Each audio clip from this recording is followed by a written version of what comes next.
Hi! In this video we're going to work with Python by using Google Colab. Google Colab is an application of Google that you can find in your Google account. So here there is a basic interface in which you can observe that there are blocks of code and blocks of text. So you can add blocks of code or blocks of text if you want.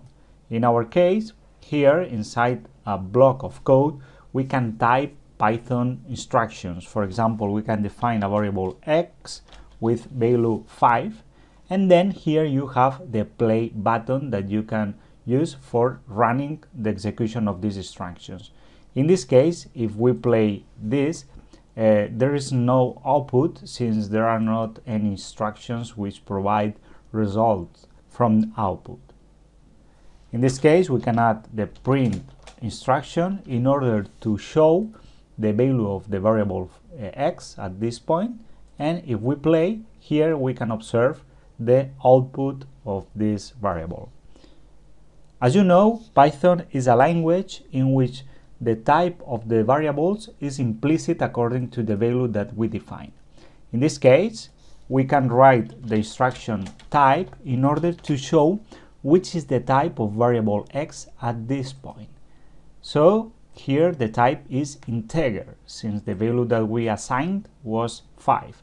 But if we assign a floating value, such as this, the type of variable x is changed. Or if we define this variable, strings of characters, the value, or the type, is string. Or even we can add true or false, and the type is Boolean. So depending on the value that we assign to the variable, this type is taken by the Python interpreter. In addition, when programming, it's also important to know the syntax of comments. Comments are a set of information that is not interpreted by the language. So here we can add a comment in order to provide information that is useful for us but is not executed as a Python instruction. Comments are defined by the hash symbol. In addition, comments can be also defined by quoting marks, 3 quoting marks at the beginning and at the end. It's the same. Here you can define a comment in different ways.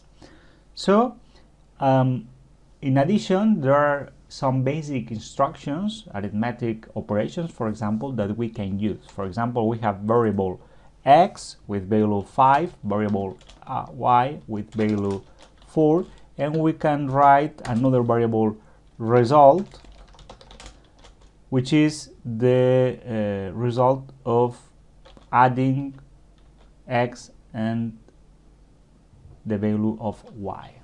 So here we can print the value of variable result, and here we can see the result of this operation. In addition, we can escape the use of variable result, and we can put here the operation inside the block of print, and is the same the result that we observe in the output. Apart from this operation, we can have other operations such as subtraction, multiplication, and so on. For example, here is another operation. So here we can have some instructions that we can use to perform different operations between variables. Thanks for watching.